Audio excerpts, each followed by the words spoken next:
मेरा नाम है रत्नेश सिंह और मेरा ये चैनल है कीन कॉन्सेप्ट। इस चैनल का मेन पर्पस है आपको सॉफ्टवेयर इंजीनियरिंग और प्रोग्रामिंग के कॉन्सेप्ट्स को बहुत ही डिटेल्ड मैनर में समझाना। ये वीडियो सी प्रोग्रामिंग के इम्पोर्टेंट प्रोग्राम्स ट्यूटोरियल सीरीज़ का एक पार्ट है। ये वीडियो लिंक लिस्ट क्रिएशन पे है और ये वीडियो दो पार्ट्स में है, पार्ट वन और पार्ट टू। पार्ट वन में मैं आपको लिंक लिस्ट के बारे में, अरेज के बारे में और अरेज की ऐसी क्या लिमिटेशंस हैं जिसकी वजह से आपको लिंक लिस्ट यूज़ करनी होती है, किन सिनेरियोज में आप अरेज को यूज़ करते हो और किन सिनेरियोज में आप लिंक लिस्ट को यूज़ करते हो, ये वीडियो उस चीज़ पे इलेबरेट करेगा। और जो पार्ट टू है उसमें मैं लिंक लिस्ट क्रिएशन का एक प्रोग्राम आपको एक्सप्लेन करूंगा और उस प्रोग्राम को मैं एग्जीक्यूट करके भी आपको दिखाऊंगा। तो इस वजह से आप दोनों पार्ट्स पूरे देखें, एंड तक देखें, जिससे कि आपका कोई भी कॉन्सेप्ट छूट ना जाए। और उससे पहले अगर आप मेरा वीडियो फर्स्ट टाइम देख रहे हो या आपने अभी तक मेरा चैनल सब्सक्राइब नहीं किया है तो आप मेरा चैनल सब्सक्राइब कर लें, बेल आइकन पे भी प्रेस कर दें, जिससे कि मेरे वीडियोस का कोई भी नोटिफिकेशन आपसे मिस ना हो।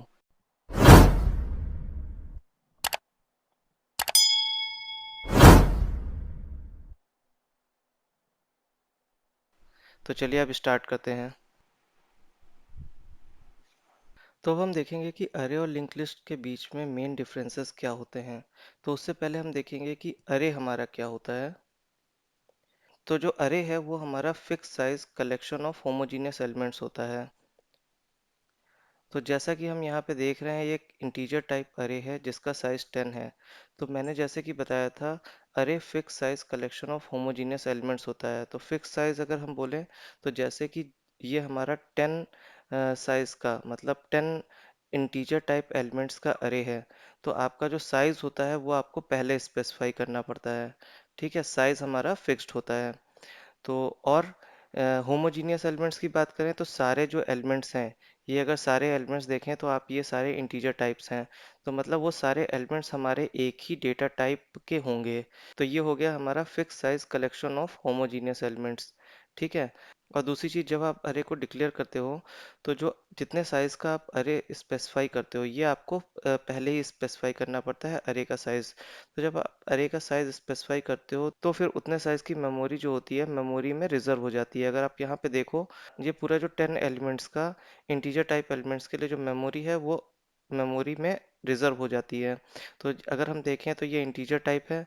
तो इंटीजर टाइप का जो साइज़ होता है वो कंपाइलर पे और आपके सीपीयू के आर्किटेक्चर पे वो डिपेंड करता है।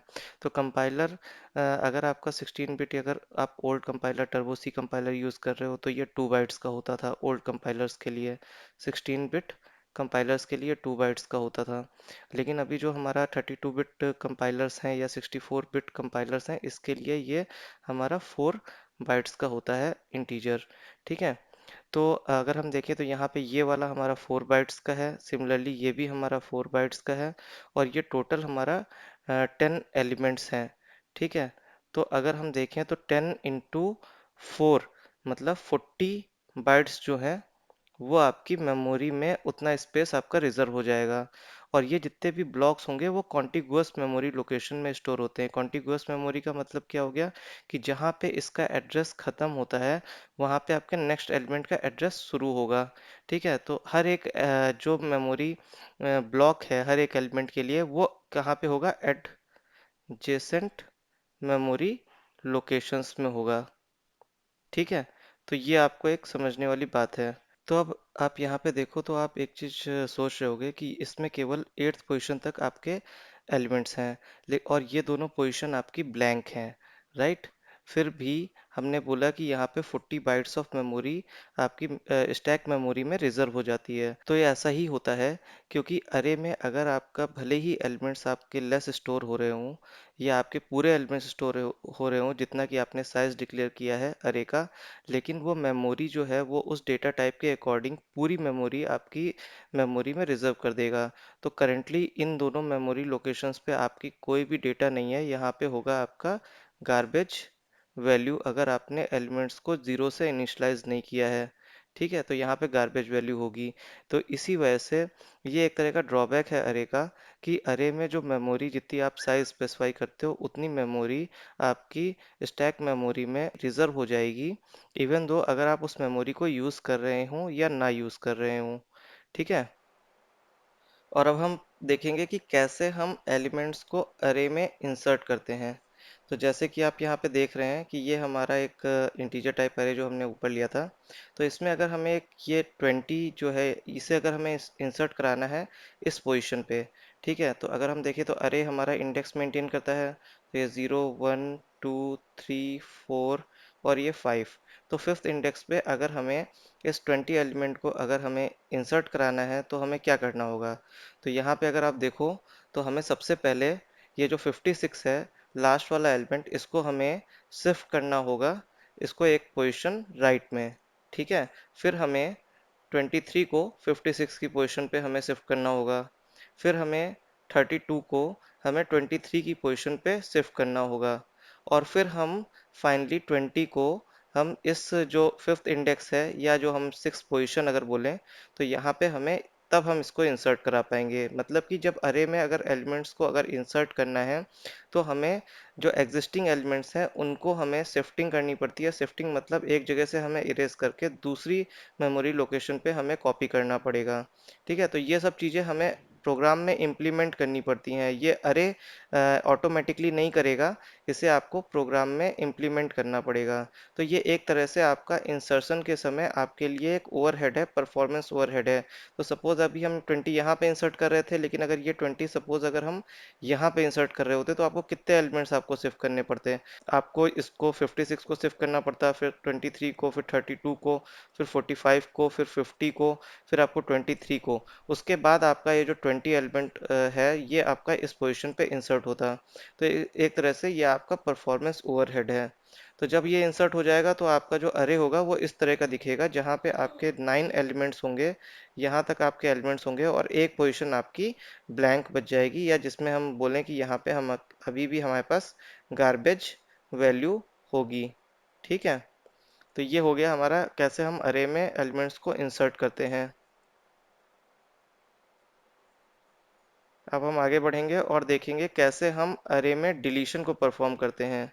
तो यहाँ पे जैसे ये जो हमारा अरे जो हमारा इंसर्शन के बाद मिला था अभी इससे पहले जैसे हमने देखा, और अब हम देखेंगे कि अगर हमें कोई एलिमेंट डिलीट करना है तो यहाँ पे अगर आप देखो कि 23 जो है ये जो हमारा थर्ड एलिमेंट है, ये जो हमारा थर्ड एलिमेंट है इसे अगर हमें डिलीट करना है तो हम क्या करेंगे। यहाँ पे हमें ये देखिए आपको जो जब ये 23 एलिमेंट आप डिलीट करोगे तो आपको 50 को आपको 23 की पोजीशन पे शिफ्ट करना पड़ेगा, ठीक है। उसके बाद आपको 45 को 50 की जगह शिफ्ट करना पड़ेगा, 32 को 45 की जगह शिफ्ट करना पड़ेगा, 23 को 32 की जगह शिफ्ट करना पड़ेगा और 56 को 23 की जगह शिफ्ट करना पड़ेगा। इसमें भी देखिए आपको डेटा एक मेमोरी लोकेशन से इरेज करके दूसरी मेमोरी लोकेशन पे कॉपी करना पड़ेगा, आपको एक प्रोग्रामिंग के थ्रू इम्प्लीमेंट करना पड़ेगा। तो डिलीशन का मतलब है कि ये आपका जो एलिमेंट है ये इस लोकेशन से रिमूव हो जाएगा। अगर आप इस लोकेशन को अगर आप बोलो कि 0 से सेट कर देता हूँ, ठीक है। तो इसका मतलब क्या है, इस लोकेशन पे वो 0 वैल्यू सेट होगी, तब वो डेटा इस अरे से डिलीट नहीं होगा, तब ये जो 0 है वो इस अरे का एक पार्ट बन जाएगा, वो एक एलिमेंट बन जाएगा 0। तो आपको डिलीट करने के लिए आपको डेटा की शिफ्टिंग करनी ही पड़ेगी। तो जैसा कि आप यहाँ पे देख रहे हो जो रिजल्टेंट हमारा अरे आएगा वो इस टाइप का आएगा। इसमें आपका जो 23 एलिमेंट था उसके जगह आपका 50 आ गया, और फिर एक एक एलिमेंट हमारा लेफ्ट की तरफ शिफ्ट हो गया। अब टोटल एलिमेंट्स जो अरे में जो बचे वो हमारे बचे 7। अब 3 पोजीशंस आपके लिए अवेलेबल हो जाएंगी, वहाँ पे आप और डेटा स्टोर कर सकते हो। अब हम देखेंगे कि लिमिटेशंस या ड्रॉबैक्स क्या होते हैं हमारे अरे के। तो सबसे पहला लिमिटेशन ये होता है कि अरे का जो साइज़ होता है वो आपको एडवांस में पता होना चाहिए। जब आप अरे को डिक्लेयर करते हो तभी आपको अरे का साइज़ पता होना चाहिए कि आपको 10 एलिमेंट स्टोर करने हैं, 20 एलिमेंट स्टोर करने हैं या 100 एलिमेंट स्टोर करने हैं। और आप केवल होमोजीनियस टाइप के एलिमेंट्स को अरे में स्टोर कर सकते हो। मतलब अगर आपने इंटीजर टाइप अरे बनाया है तो आप केवल इंटीजर एलिमेंट्स स्टोर कर सकते हो, फ्लोट टाइप का बनाया तो फ्लोट कर सकते हो, डबल टाइप का बनाया तो डबल कर सकते हो, लॉन्ग टाइप का बनाया तो आप लॉन्ग स्टोर करोगे। तो जो आपका डेटा टाइप है उसी टाइप के आपके एलिमेंट्स स्टोर करोगे। अगर आपने स्ट्रक्चर टाइप का भी अरे बनाया है तो जितने भी स्ट्रक्चर्स हमारे अरे में स्टोर होंगे वो सब सेम तरीके के होंगे, मतलब उनका स्ट्रक्चर जो होगा वो सेम होगा। तो ऐसा नहीं है कि आप एक स्ट्रक्चर एक टाइप का का स्टोर करो और दूसरा स्ट्रक्चर दूसरे टाइप का स्टोर करो। तो इसका मतलब क्या है, आप होमोजीनियस स्ट्रक्चर्स ही अरे में स्टोर करोगे, ऐसा नहीं कि हेट्रोजीनियस स्ट्रक्चर्स अरे में स्टोर करने लगोगे। तो मेमोरी एलोकेशन अरे में स्टैटिक मेमोरी एलोकेशन होता है। अगर आपने एक बार अरे को क्रिएट कर दिया, उसकी मेमोरी क्रिएट हो गई, तो फिर वो चेंज नहीं हो सकती। मतलब अगर आपको मेमोरी घटानी या बढ़ानी है तो आपको नया अरे क्रिएट करना पड़ेगा। मेमोरी जितनी भी साइज़ की आप अरे डिक्लेयर करते हो, उतने साइज़ का जो मेमोरी होता है वो आपके मेमोरी में रिजर्व हो जाती है। तो मतलब अगर आप उसको चाहे यूज़ कर रहे हो चाहे ना यूज़ कर रहे हो, अगर आपने 100 एलिमेंट्स के लिए अरे क्रिएट किया है तो 100 एलिमेंट्स के लिए मेमोरी आपकी मेमोरी में रिजर्व हो जाएगी, भले ही आप उसमें 10 एलिमेंट्स या 2 एलिमेंट्स या 20 एलिमेंट्स स्टोर कर रहे हो। और अगर हमें इंसर्शन करना है या डिलीशन करना है या सॉर्टिंग करना है, किसी भी तरह का मैनिपुलेशन ऑपरेशंस करना है, तो उस समय अरे में आपको परफॉर्मेंस ओवरहेड आता है, क्योंकि आपको एलिमेंट्स की शिफ्टिंग करनी पड़ती है प्रोग्रामिंग के थ्रू। और जो कि जब एग्जीक्यूशन होता है तो वो एक तरह का परफॉर्मेंस ओवरहेड होता है हमारे प्रोसेसर के लिए। ठीक है। तो प्रोग्राम की जो परफॉर्मेंस होती है मैनिपुलेशन ऑपरेशंस में, वो डिग्रेड होती है अरेज के केस में। अब हम देखेंगे कि क्या एडवांटेजेस होती हैं अरे की। ऐसा नहीं है कि केवल अरे में डिसएडवांटेजेस या लिमिटेशन होती हैं, कुछ एडवांटेजेस भी होती हैं अरे की। तो सबसे पहली एडवांटेज होती है रैंडम एक्सेस, जो कि अरे अलाउ करता है, क्योंकि अरे क्या करता है, इंडेक्सेस को मेंटेन करता है। तो आप रैंडम एक्सेस परफॉर्म कर सकते हैं अरे के एलिमेंट्स के ऊपर, क्योंकि सारे एलिमेंट्स जो होते हैं वो कंटिगुअस मेमोरी लोकेशंस पे सेव होते हैं, तो इस वजह से इंडेक्सिंग पॉसिबल होती है अरे में। तो अगर आपको 10th एलिमेंट एक्सेस करना है या 9th एलिमेंट एक्सेस करना है या 20th एलिमेंट एक्सेस करना है, तो आप डायरेक्ट इंडेक्स देके, जो कि 0 से स्टार्ट होता है, आप उस एलिमेंट को एक्सेस कर सकते हो। तो अरे भी एक तरह का डेटा स्ट्रक्चर है, और ये डेटा स्ट्रक्चर मेनली प्रेफर्ड होता है जब आपको केवल एक्सेस करना है, एलिमेंट्स को रैंडमली एक्सेस करना है, उनको ट्रावर्स करना है, कोई भी मैनिपुलेशन ऑपरेशन परफॉर्म नहीं करना है। तो उस केस में जो मोस्ट प्रेफर्ड डेटा स्ट्रक्चर होता है वो अरे होता है। अब अरे का आपको एक रियल वर्ल्ड इम्प्लीमेंटेशन एग्जांपल मैं बताता हूँ। तो अगर हम बात करें कि टेबल ऑफ कंटेंट किसी भी बुक का, अगर आप कोई ई बुक क्रिएट कर रहे हो, उसका टेबल ऑफ कंटेंट देखो, तो उसमें क्या होता है कि आपके डिफरेंट डिफरेंट चैप्टर्स के लिए और उसके अंदर जो सेक्शंस होते हैं उनके लिए डायरेक्ट लिंक प्रोवाइड होता है, और आप लिंक को क्लिक करके उसके डायरेक्ट ई बुक के उस पेज पे जा सकते हैं जहाँ पे वो सेक्शन होता है। तो अगर आप देखो तो आपको रैंडम एक्सेस एक तरह से चाहिए होती है हर एक सेक्शन की। आप जिस सेक्शन पे क्लिक करो आपको तुरंत उस सेक्शन पे मूव हो जानी चाहिए। तो अगर आप देखें तो आपको एक तो रैंडम एक्सेस की जरूरत पड़ती है, और यहाँ पे आपका बुक का जो साइज होता है वो फिक्स्ड होता है, क्योंकि अगर उसमें अगर 100 पेजेस हैं, 200 पेजेस हैं, 250 पेजेस हैं, तो आप एक बार जब पब्लिश कर दोगे तो बुक का साइज सेम होगा, और जो टेबल ऑफ कंटेंट होगा वो भी फिक्स्ड होगा, वो भी चेंज नहीं होगा। इस वजह से हमारा जो मोस्ट सुटेबल डेटा स्ट्रक्चर है टेबल ऑफ कंटेंट को इम्प्लीमेंट करने के लिए, या सभी पेजेस जो बुक के हैं उसके लिंक को सेव करने के लिए, वो अरे होता है। तो अब हम समझेंगे कि लिंक लिस्ट होता क्या है। तो लिंक लिस्ट में बेसिकली आप जो एलिमेंट्स होते हैं वो एक तरह से नोड के फॉर्म्स में होते हैं। तो जैसे आप ये देख रहे हैं, ये एक नोड है, सिमिलरली ये दूसरा नोड है, और ये तीसरा नोड है। सिमिलरली ये एक अलग नोड है, और ये भी एक नोड है। तो ये सब अलग अलग नोड्स हैं, और हर एक नोड में आपके दो पार्ट होते हैं। एक पार्ट होता है हमारा इंफॉर्मेशन के लिए, जहाँ पे आप डेटा स्टोर करते हो, और जो दूसरा पार्ट होता है वो हमारा एड्रेस को स्टोर करता है। तो ये एक तरह से हमारा पॉइंटर टाइप का एलिमेंट होता है। ठीक है। तो ये पूरा जो आपका जो डेटा और एड्रेस होता है, ये विद इन वन नोड आपका स्टोर होता है। ठीक है। तो ये जो नोड होता है ये एक तरह से आपका स्ट्रक्चर डेटा टाइप का होता है। अब ये जो एड्रेस है, हर एक नोड का जो एड्रेस जो एलिमेंट होता है वो अपने नेक्स्ट नोड के एड्रेस को स्टोर करता है। ठीक है। जैसे इस वाले ने इसका एड्रेस स्टोर किया, और ये जो हर एक एलिमेंट है अपने नेक्स्ट एलिमेंट के एड्रेस को स्टोर करता है। और जब आपका जो लास्ट एलिमेंट होता है उसके एड्रेस में आपका नल सेव होता है, मतलब उसके बाद कोई भी एलिमेंट नहीं है लिस्ट में, ये इसे सिग्निफाई करता है। तो यहाँ पे अगर आप देखो तो एक हेड ये दिखाया गया है, ये भी एक तरह का पॉइंटर है, जो कि आपके लिंक लिस्ट के फर्स्ट एलिमेंट को स्पेसिफाई करता है, या ये कहें कि पॉइंट करता है फर्स्ट एलिमेंट को। तो यहाँ पे देखें तो ये बेसिकली आपके डिफरेंट डिफरेंट नोड्स हैं, और हर एक नोड जो होता है वो एक अलग मेमोरी लोकेशन पे होता है, मतलब ये नोड जो है वो डिफरेंट मेमोरी लोकेशन पे होगा, सेकंड नोड किसी और मेमोरी लोकेशन पे होगा। तो इनको एक तरह से डायनेमिकली मेमोरी एलोकेट होती है लिंक लिस्ट पे।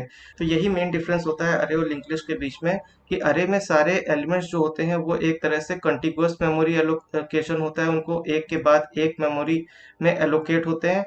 और यहाँ पे ये डिफरेंट डिफरेंट मेमोरी लोकेशंस पे एलोकेट होते हैं इनके नोड्स। मतलब जहाँ पे प्रोसेसर को फ्री स्पेस मिलेगा वहाँ पे आपका ये नोड्स क्रिएट हो जाएगा। ठीक है। और ये वाले जो होते हैं वो कॉन्टिगुअस मेमोरी होती है, ये हमारा अरे के केस में होता है। ठीक है। और ये हमारा लिंक लिस्ट के केस में होता है। एलिमेंट जितने भी होते हैं लिंक लिस्ट में, उसमें आपका एक डेटा पार्ट होगा और एक एड्रेस पार्ट होगा, जबकि अरे के एलिमेंट्स में आपका केवल डेटा पार्ट स्टोर होता है। तो ये हमारा डिफरेंस है लिंक लिस्ट और अरे में।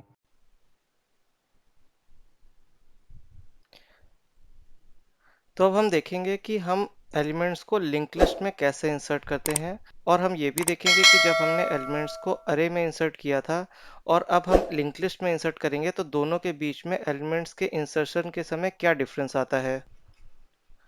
तो ये हमारी लिंक लिस्ट है, जैसा कि इससे पहले हमने डिस्कस किया था। तो अब हमें इसमें एक एलिमेंट इंसर्ट करना है, जो कि ये एक न्यू नोड है जिसे हमें अपने एग्जिस्टिंग लिंक लिस्ट में इंसर्ट कराना है। तो हमें क्या करना चाहिए, सबसे पहले ये जो एड्रेस जो हमारे ये ओल्ड नोड को पॉइंट कर रहा है, इस एड्रेस को चेंज करके हमें न्यू नोड को पॉइंट कर देना चाहिए। और फिर ये जो न्यू नोड का एड्रेस है इसे हमें अपने जो एग्जिस्टिंग जो नेक्स्ट नोड था उसे हमें पॉइंट कर देना चाहिए। तो यही हम करेंगे। अगर आप यहाँ पे देखो तो जो ये एड्रेस है ये न्यू नोड को पॉइंट करने लगा है, और जो न्यू नोड का एड्रेस है वो हमारा नेक्स्ट एग्जिस्टिंग नोड को पॉइंट करने लगेगा।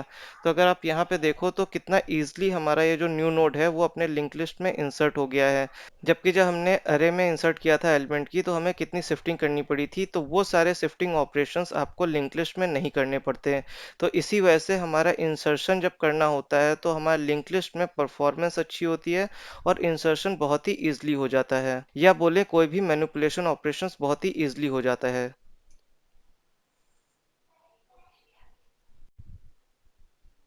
तो अब हम देखेंगे कि एडवांटेजेस हमारी क्या होती हैं लिंक लिस्ट की। तो सबसे पहली एडवांटेज होती है कि साइज़ आपके लिंक लिस्ट का आपका कोई ज़रूरी नहीं होता कि आपको पहले से पता हो। साइज़ आपका डायनेमिकली चेंज हो सकता है।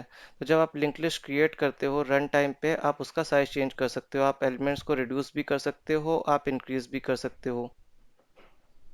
लिंक लिस्ट स्टोर कर सकती है दोनों होमोजीनियस और हेट्रोजीनियस एलिमेंट्स को, क्योंकि लिंक लिस्ट के जो नोड्स होते हैं वो हमारे स्ट्रक्चर टाइप्स के होते हैं। सारे नोड्स आपके सेम स्ट्रक्चर टाइप के हो सकते हैं, या आप डिफरेंट डिफरेंट स्ट्रक्चर टाइप्स के नोड्स को भी लिंक लिस्ट में स्टोर कर सकते हो। जनरली आप रियल वर्ल्ड सिनेरियो में होमोजीनियस लिंक लिस्ट ही बनाते हो, जहाँ पे जो भी स्ट्रक्चर्स या नोड्स होते हैं आपके लिंक लिस्ट के वो सेम स्ट्रक्चर के होते हैं। लिंक लिस्ट में जो मेमोरी एलोकेशन होता है डायनेमिक मेमोरी एलोकेशन होता है, मैलक फंक्शन को यूज़ करते हैं जो कि stdlib लाइब्रेरी में होता है। और इससे हम रन टाइम पे आप जितनी चाहो उतनी मेमोरी आप एलोकेट कर सकते हो हीप मेमोरी में। और जो आपकी मेमोरी यूज़ नहीं हो रही है, वैसे तो आपका जो प्रोसेसर होता है जो अनयूज्ड मेमोरी होती है उसे अपने आप से फ्री कर देता है या रिलीज़ कर देता है, लेकिन आप अगर एक्सप्लिसिटली चाहो तो उसको रिलीज़ कर सकते हो stdlib लाइब्रेरी के फ्री फंक्शन को यूज़ करके। और लिंक लिस्ट हमारा इंसर्शन डिलीशन सॉर्टिंग या कोई भी मैनिपुलेशन ऑपरेशन है उसके केस में बहुत ही फास्ट परफॉर्म करती है, क्योंकि आपको कोई भी शिफ्टिंग ऑपरेशन परफॉर्म नहीं करना पड़ता। केवल आपको पॉइंटर्स में जो एड्रेस सेव्ड है उसको आपको मैनिपुलेट करना पड़ता है बस, और उसके बाद आपका कोई भी मैनिपुलेशन ऑपरेशन परफॉर्म हो सकता है। कहीं पे भी आपको डेटा की शिफ्टिंग या डेटा को एक मेमोरी लोकेशन से कॉपी करके दूसरी मेमोरी लोकेशन पे शिफ्ट नहीं करना पड़ता। तो अब हम देखेंगे कि लिमिटेशंस और ड्रॉबैक्स क्या होते हैं लिंक लिस्ट के। ऐसा नहीं है कि लिंक लिस्ट के केवल हमारे एडवांटेजेस ही होते हैं, कुछ लिमिटेशंस भी होती हैं या ड्रॉबैक्स भी होती हैं जिसकी वजह से हम अरे को यूज़ करते हैं। तो पहला ड्रॉबैक जो होता है वो होता है कि लिंक लिस्ट हमारा सीक्वेंशियल एक्सेस प्रोवाइड करती है बट रैंडम एक्सेस प्रोवाइड नहीं करती। क्योंकि अगर आपने देखा था, जब आपको रैंडम एक्सेस की जरूरत होती है तो अरे में आपकी इंडेक्सिंग होती है तो आप डायरेक्टली एलिमेंट्स को एक्सेस कर सकते हो। पर लिंक लिस्ट में आपको कोई भी एलिमेंट एक्सेस करना है तो आपको हेड एलिमेंट से स्टार्ट करते हुए सिक्वेंसली एक एक एलिमेंट को एक्सेस करते हुए उस एलिमेंट को एक्सेस करना पड़ेगा। तो अगर आपको रैंडम एक्सेस चाहिए तो लिंक लिस्ट हमारा गुड ऑप्शन नहीं है, उस केस में आपको अरे पे जाना पड़ेगा। तो लिंक लिस्ट कब हमारा प्रेफर्ड होता है? लिंक लिस्ट डेटा स्ट्रक्चर हमारा उस केसेस में प्रेफर्ड होता है जब आपका साइज डायनेमिक हो और आपको मैनिपुलेशन ऑपरेशंस ज़्यादा परफॉर्म करने हैं। मतलब आपको इंसर्शन, डिलीशन, शॉर्टिंग ये वाले ऑपरेशंस ज़्यादा परफॉर्म करने हैं, पर आपको रैंडम एक्सेस नहीं करना है, मतलब आपको रैंडम सर्चिंग नहीं करनी है आपके एलिमेंट्स की। तो उस केस में प्रेफर्ड लिंक लिस्ट होता है। पर आपको अगर रैंडम एक्सेस करना है, आपका फिक्स साइज है, तो उस केस में आपका अरे बेनिफिशियल होता है। तो अब आपको मैं एक रियल वर्ल्ड एग्जांपल समझाऊंगा लिंक लिस्ट का। जैसे कि आपका एक म्यूजिक प्लेयर होता है, उसमें आपकी एक प्लेलिस्ट होती है। तो अगर आप देखो, अगर आपने उस प्लेलिस्ट में 10 सॉन्ग्स ऐड किए हैं तो आपके सारे सॉन्ग सीक्वेंसली एक के बाद एक एग्जीक्यूट होंगे, तो सीक्वेंशियल एक्सेस होती है। तो वो एक फैक्टर हो गया हमारा लिंक लिस्ट का। दूसरा फैक्टर ये होता है कि आप प्लेलिस्ट में सॉन्ग्स की प्रायोरिटी चेंज करते रहते हो। कभी जो आपका सॉन्ग 5th नंबर पे उसे आप फर्स्ट नंबर पे पहुंचा देते हो, या आपका जो फर्स्ट नंबर पे उसे आप लास्ट में पहुंचा देते हो, या न्यू सॉन्ग्स आप अपनी प्लेलिस्ट में इंसर्ट करते रहते हो और उनका ऑर्डर भी चेंज करते रहते हो। तो आप मैनिपुलेशन ऑपरेशंस परफॉर्म करते हो, जो दूसरा फैक्टर है जो कि आपका लिंक लिस्ट सपोर्ट करता है। इस वजह से किसी भी म्यूजिक प्लेयर की प्लेलिस्ट को इम्प्लीमेंट करने के लिए जो बेस्ट सूटेबल डेटा स्ट्रक्चर होता है वो होता है लिंक लिस्ट। तो इसी के साथ हमारे इस वीडियो का जो फर्स्ट पार्ट है वो ख़त्म होता है। इस वीडियो के फर्स्ट पार्ट में मैंने आपको लिंक लिस्ट के बारे में बता दिया है, लिंक लिस्ट में कैसे इंसर्शन और डिलीशन करते हैं वो बता दिया है, लिंक लिस्ट की क्या एडवांटेजेस और डिसएडवांटेजेस हैं अरे के ऊपर वो सब समझा दी हैं, अरे से कैसे लिंक लिस्ट डिफरेंट होता है वो भी मैंने आपको बता दिया है। अब इस वीडियो का जो नेक्स्ट पार्ट है उसमें मैं आपको ये बताऊंगा कि कैसे आप सी प्रोग्रामिंग के थ्रू लिंक लिस्ट क्रिएट करते हो, उसका प्रोग्राम पूरा एक्सप्लेन करूंगा और उस प्रोग्राम को एग्जीक्यूट भी करके दिखाऊंगा। तो अगर आपको इसका नेक्स्ट पार्ट देखना है तो आप आई आइकन पे क्लिक कर दो, और इसका लिंक मैंने डिस्क्रिप्शन में भी दे रखा है, तो आप वहां से भी उसे एक्सेस कर सकते हो। और उससे पहले अगर आपने मेरा चैनल अभी तक सब्सक्राइब नहीं किया है तो आप मेरा चैनल सब्सक्राइब कर लो, क्योंकि ऐसे ही डिटेल्ड वीडियोस मैं अपने चैनल के थ्रू पब्लिश करता रहूंगा और आपके जो कॉन्सेप्ट्स हैं वो बहुत ही बेसिक से क्लियर होते रहेंगे। तो मेरा कोई भी वीडियो आपसे मिस ना हो, इस वजह से आप मेरा चैनल सब्सक्राइब जरूर कर लो और बेल आइकन पे क्लिक करना मत भूलना, जिससे कि आपको मेरे न्यू वीडियोस के नोटिफिकेशन मिलते रहें। Thanks, have a great day.